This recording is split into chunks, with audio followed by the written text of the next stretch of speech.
Now it's time to answer a question submitted by you. Today's question comes from Brett.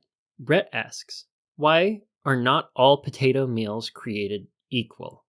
How come a baked potato is more expensive to buy at a restaurant than French fries, when French fries require more work and special tools to create them? Well, I'm not a restaurateur and I'm not an expert in the culinary field, but I do know my way around the kitchen a little bit.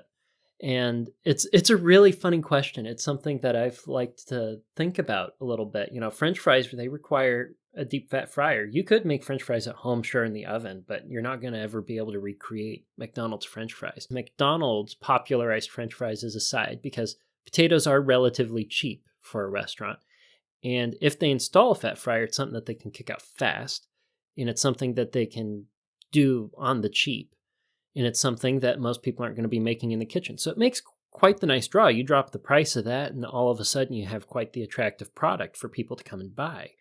Now, a baked potato, on the other hand, that's something that you can make at home quite easily. You could do it in the oven, or you could even make a nice baked potato in the microwave. I've done that. But how's a restaurant going to sell a baked potato? They're not going to come and say, okay, would you like the 50-cent, 75-cent baked potato? And you're going to be like, that doesn't cost enough. But a thing of French fries at McDonald's, you know kind of what you're getting into, and you know the price point's low. That's what you're expecting, and almost everybody's had a McDonald's French fry. But with the baked potato, if you mark it up, and let's say you have like a catered meal or a baked potato bar, well, you're going to probably try to make it fancier and produce a bunch of toppings and things that people don't normally prepare at home. And you're going to make it kind of like this special thing. And by raising the price, you're going to raise the perception of that particular product. And it's really a shrewd way for a restaurant to look at the inexpensive potato and mark it up by quite a bit more. It's a weird thing we have in our psychology. It's a good thing to note about yourself.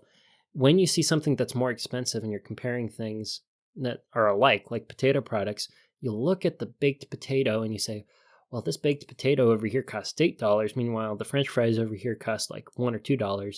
You're probably going to think that the baked potato is the more refined product, even though it's still just a potato.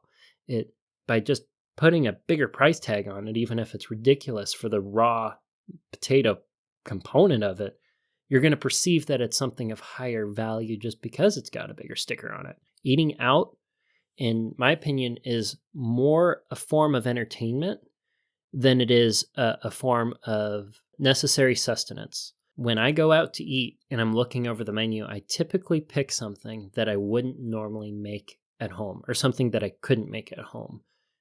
Many times this is going to be leaning towards some sort of seafood that I don't feel comfortable making, or something that I've never heard of, or something that does require a special tool that they have back there in their restaurant kitchen that I don't have at home. That way I can get a variety of experience from the food itself, and I'm not just going to the restaurant to buy something that I could make at home for less. I want to try to maximize my perceived value of what I'm getting. And so I will lean on something.